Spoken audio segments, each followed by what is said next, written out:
I'm a firm believer that equally yoked isn't just about Christians, because not all of us, okay, are pursuing God the right way. Not all of us are even pursuing God in the church. You know, a lot of times we serve God and we are in the church, and I do say serve God intentionally.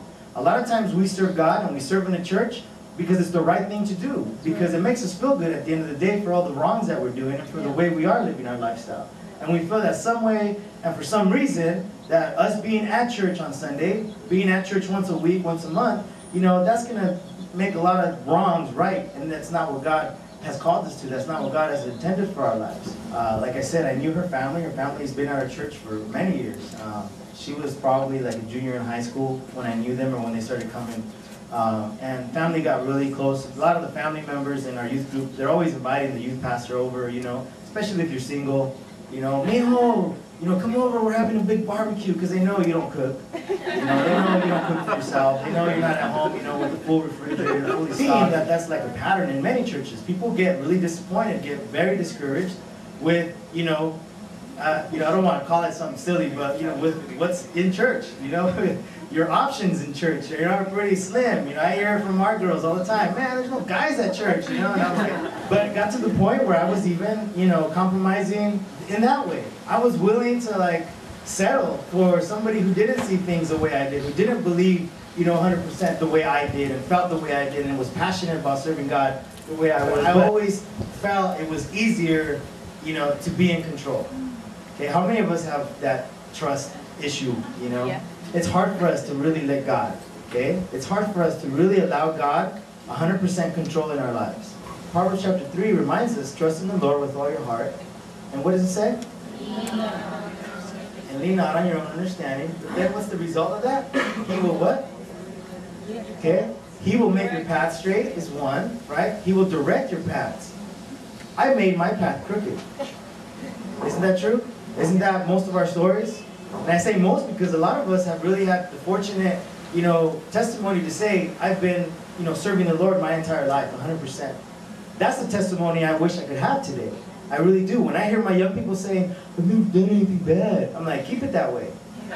One day, people are going to want to listen to how you got there and how you were able to keep yourself there. I came to the point in my life where I was like, man, I'm tired of this. You know, even I got like, I was always used to being the one like, hey, you know what, this isn't going to work. I'm sorry. Let's move on. Okay? We'll just stay friends. Is that cool? You know? It's never cool. Everything I was doing was the wrong way. And I said, Lord, I need to do things your way. And I remember sitting in this back pew at our church, and, you know, keep in mind, you know, I'm one of the pastors. You know, this is a very large church, very well-known church. And I'm sitting there in the back pew, and I say, Lord, I'm done. This is it. This is my turning point. I didn't even pay attention to our pastor's message that morning. I was just sitting there, and God was just like speaking to me, you know, and letting me know if you really want the best thing for your life, you need to just leave it in my hands and trust me with it. And I was sitting there, and I remember looking up, and I saw Jessica, and it wasn't one of those moments where it was like, whoa, I saw a light on her. Okay, it wasn't even like that. We had always been in touch during the years, but never like as actual friends. Now she's in college, and I had never even, you know, thought of like befriending her in that way. You know, she was just another one of the young women in our church to me. And I was like, cool, you know, one of the sisters in church. I never knew this, but her mom used to always, there was one time where she did, watch this is hilarious. There was one time, okay, this is a trip. There was one time I was dating this young woman in church, and she came over to say hi to me. She goes, Mijo, I don't know why I'm saying this.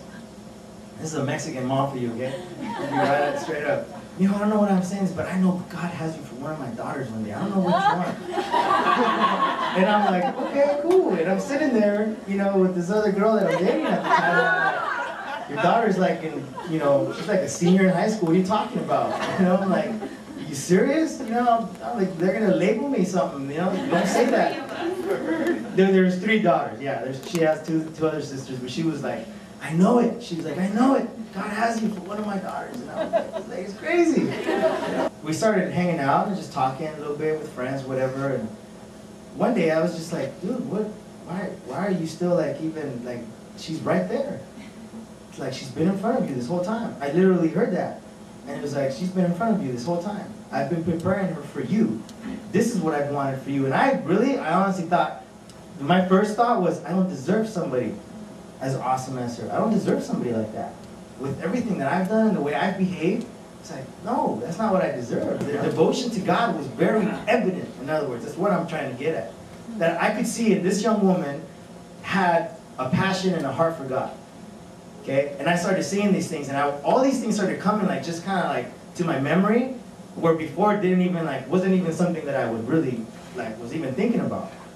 Most of the time I was like, she goes to church, she's a Christian, and she's beautiful, cool. You know? That's a plus. You know? But when it came to her, God started showering me with all these thoughts and remembrances of like who she was as a young woman and who she was becoming. So I was like, you know, asked her out on this date, and we said, hey, let's go out. And didn't call it a date, we were just gonna go out, we're just friends. But this was after careful consideration, one, okay? And just something in my heart that was very different from all the previous times. All I knew was that something was different here, and something was resonating that before, it was resonating with my spirit, where before it was mostly all like mental and like my flesh. On the way home, she tells me today, you know, now she tells me, yeah, you were acting kind of nervous, and I was. And all I said to her was like, hey, I'm really interested in, you know, if you'd be interested, I'd like to know if you'd be interested in like pursuing something a little more serious. And she's like, well, no, I just want to be friends. It took me an entire year. She had a wall up that would not let down. But something, because I knew something was different about this, I sat my butt down one day in my apartment and said, Joe, if you're going to pursue this girl, you're going to do it the right way. One, I had been praying about it, asking God for direction, okay? And these are all the things that he pretty much put into my mind. You're going to sit your butt down and be patient and let it happen God's way and not pursue it with your own way, as you've done in the past. After that, this is the way I am, because my schedule is really crazy. I would call her on Monday. Hey, you want to do something this weekend? Oh, I don't know. Call me back on Friday. Or she would say something like, let me see what my friends are doing and then I'll let you know. And I'd be like, but I'm calling you now so we can make plans. Do you have something? No, but I don't want to commit to anything. She would tell me like straight up, she was being honest.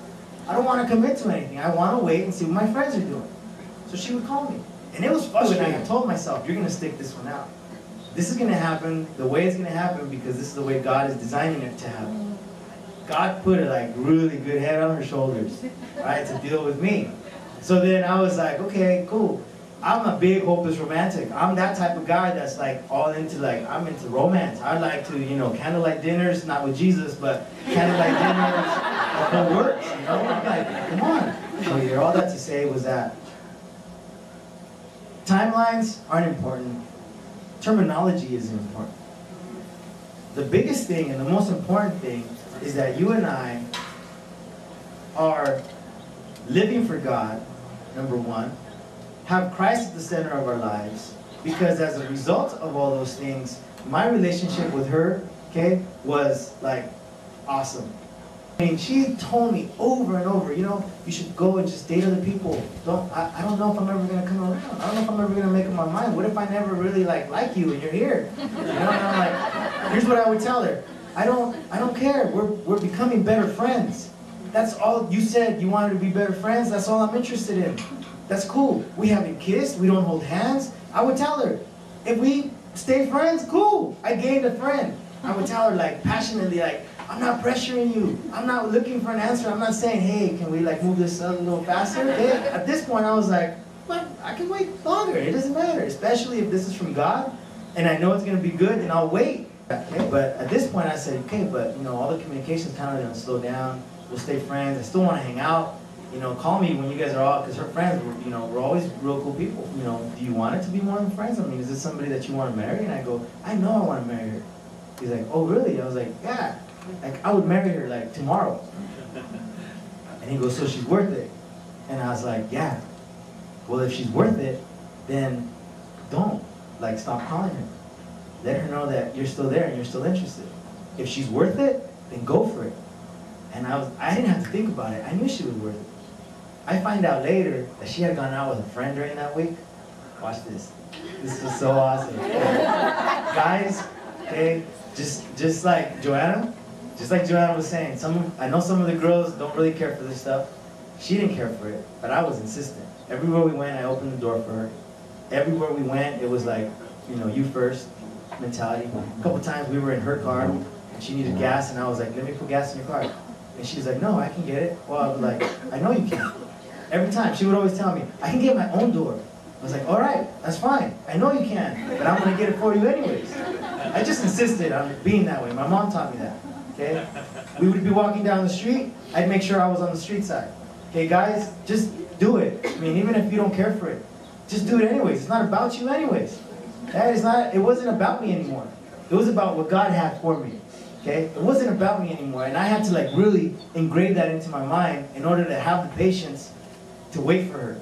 Otherwise, I would have been like, dude, I'm out of here. See ya.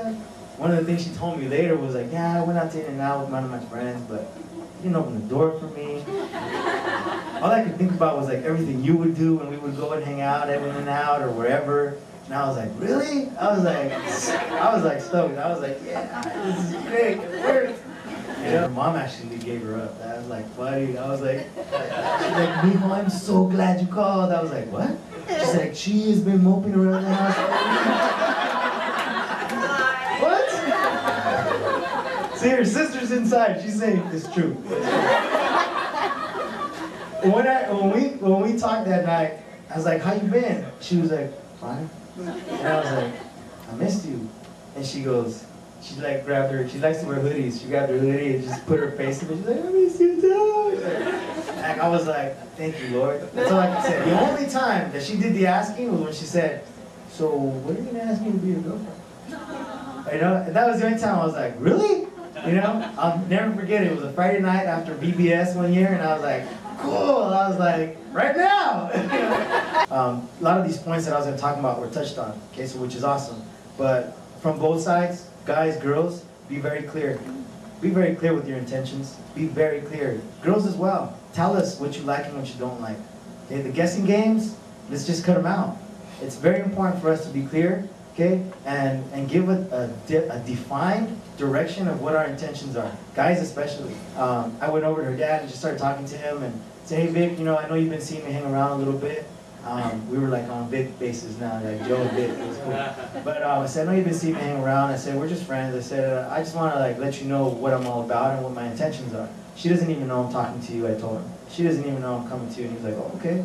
And all I said to him was like, my intentions, I said, you know, God willing, and if everything goes right, I want to marry your daughter someday. I said, right now we're just going to be friends, and we're going to keep it that way as long as she wants to keep it that way. I told him, I said, I want you to know this now so that you're not wondering, or if people ask you, hey, who's this young man coming in and hanging out with the family, you know? I don't want you to be like, well, I guess he's dating I want you to know who I am. We're just friends. I said, we're just friends. I said, we haven't crossed any lines, you know, and I said, you know, God willing, I said, one day she becomes my bride with your guys' permission and with your guys' blessing. But right now we're just friends, but yes. I said, yes, my intentions are definitely, I would love, I said, to marry your daughter. And it's very true. God has a plan for each and every one of us. Satan wants to destroy that plan. And he tried. He tried. And it took somebody, a friend of mine, coming and saying, you know, he was already married. He said, please be careful. You guys be careful what's going on. He said, because if you and Jess get married, you guys are going to have a most powerful ministry together. And at the moment, it just like hit me, you know? And I said, man, it's very true that when God brings the right person or the person that he has intended for your life, it's for his purpose, for his greater purpose. It's not even about yourselves. And that blew me away. I was like, it's not even about us. I realized one day what God had given me, and I said, I need to protect this. You know, it wasn't just another dating relationship. I didn't treat it that way. I changed it. With God's help and God's direction, I said, no, I'm not going to treat it like another dating relationship. You know, I got that book, I Kissed Dating Goodbye, and I honestly threw it out the window. But when Boy Meets Girl came out, and he started talking about the courtship, and he started talking about doing things different, that opened my eyes. It did. It opened my eyes. There's a way to do it, and it's God's way. And if you and I really commit to that, in every aspect, in every relationship, okay? They asked Jesus, what can we do? What is the greatest commandment? You know, love your neighbor, love the Lord your God first with every fiber of your body. And then secondly, love the Lord your God, or love your neighbor as yourself. And if we treat each other that way in every relationship that we have, you know, God's going to honor that.